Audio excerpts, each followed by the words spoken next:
প্রিয় দর্শক, আসসালামু আলাইকুম। আশা করি সবাই ভালো আছেন। আলহামদুলিল্লাহ, সকলের দুয়ায় আমি অনেক অনেক ভালো আছি।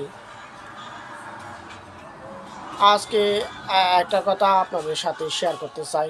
সেটা হলো, মানুষ যখন দুঃখে পড়ে, কষ্টে পড়ে, মানুষ যখন মানুষের ইমোশনাল প্রকাশ করে, তখন অনেক মানুষ আছে মানুষের জীবনে মানুষকে নিয়ে টাটকা করে। অনেক মানুষ আছে মানুষকে সেই ইমোশনাল, সেই কষ্টর কথা, সেই তার দুঃখের কথা শুনে সান্ত্বনা দেওয়ার চেষ্টা করে। তো কিছুদিন আগে আমি একটা দুঃখ প্রকাশ করেছিলাম ফেসবুকে। মানে এটা আমার জীবনের কথা শেয়ার করেছিলাম। আমি মনে করেছিলাম মানুষের কাছে কিছু উপদেশ পাবো। মানে যে কারণে আমি পতন হয়েছি, কিংবা আমি যে কারণে আমি সেই আমার জীবনে কষ্ট নেমে আসলো, সেই কথাগুলো মানুষের কাছে যখন শেয়ার করি, তখন আসলে মানুষের কাছে কোনো কিছু পাইনি। পেয়েছি কতগুলো মানুষ যে কথাগুলা প্রকাশ করে মানুষের কাছ থেকে সান্ত্বনা পাওয়ার কথা, জ্ঞান পাওয়ার কথা, বুদ্ধি পাওয়ার কথা, সাহস পাওয়ার কথা। সেই কথাগুলো মানুষের কাছে যখন পৌঁছলো, তখন মানুষ সেই কথাগুলো নিয়ে হাসি ঠাট্টা শুরু করেছে। আসলে ভাই, আপনারা বলেন তো, মানুষ যখন ব্যবসা বাণিজ্য করে, চাকরি বাকরি করে, কার চাকরি কখন কীভাবে চলে যায় সেটা কি বলতে পারে? ব্যবসা যখন করে, কখন কীভাবে সে লস খায়, সে কি বলতে পারে? সেটা জ্ঞানী হোক, সেটা অজ্ঞানী হোক, সেটা বুদ্ধিজীবী হোক, সেটা গাধা হোক, সেটা বলদ হোক, যে বাপে হোক, যখন মানুষের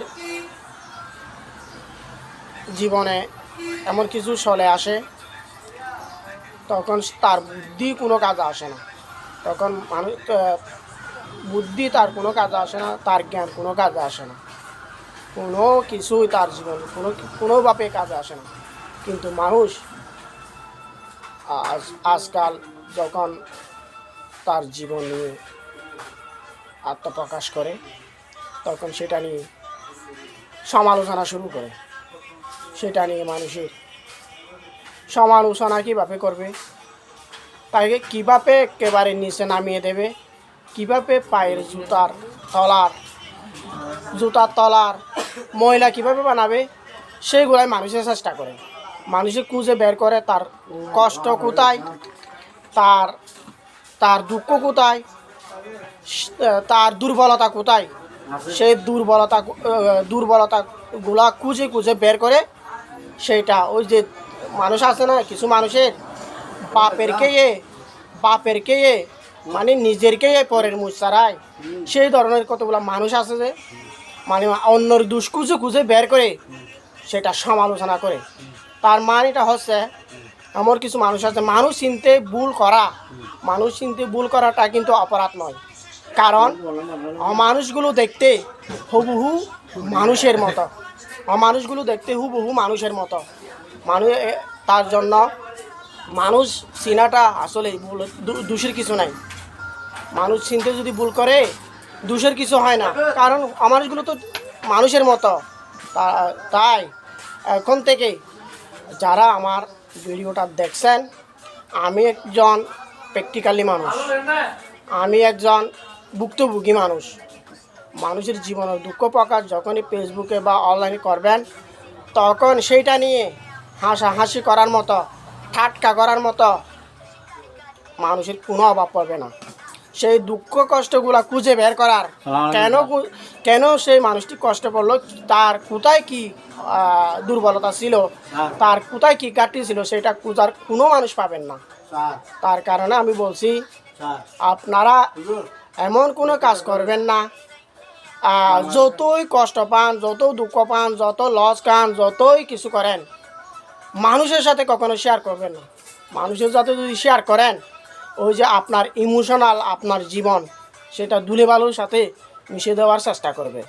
আপনি যে উপকারের জন্য মানুষের কাছ থেকে বুদ্ধি জ্ঞান নেওয়ার জন্য প্রকাশ করেছেন, সেটা আপনাকে একেবারে ধুলোবালুর সাথে মিশে দেবে। কারণ মানুষের কোনো অভাব নেই। আপনি যে কষ্ট পড়েছেন, সেই কষ্ট থেকে তুলে আনার মতো মানুষের খুবই বড় অভাব। আপনাকে গাতে ফেলানোর মতো কোনো মানুষের কোনো অভাব নেই। তাই বলছি, আমার মতো আপনারা কেউ ভুল করবেন না। আমার মতো মানে সব মনে করে আমার দুঃখগুলো যদি আমি প্রকাশ করি, আমার দুঃখগুলো যদি আমি বন্ধুবান্ধবের কাছে পৌঁছাই, আমার কষ্টের কথাগুলো যদি আমি বন্ধুবান্ধবের সাথে শেয়ার করি, তাহলে ওরা হয়তো আমি কিছু সাপোর্ট পাবো। সেই কথাগুলা কোনো দিন মুখে প্রকাশ করা দূরের কথা, অন্তরেও আনবেন না। কারণ পৃথিবীতে এমন কোনো মানুষ নেই, এমন কোনো বন্ধু নাই, এমন কোনো আপনজন নাই আপনার কথা শুনে আপনাকে সাহায্য করবে, আপনার কথা শুনে আপনাকে সহযোগিতার হাত বাড়াবে। সেইটা একেবারেই ভুল, একেবারে ভুল। মানে তার চেয়ে ভুল পৃথিবীটা আর নাই। আপনি লস খেয়ে, আপনি কষ্ট পেয়ে, আপনি হতাশ হয়ে যে দুঃখগুলো আপনি পেয়েছেন, তার চেয়ে বেশি কষ্ট পাবেন মানুষের কথা শুনে।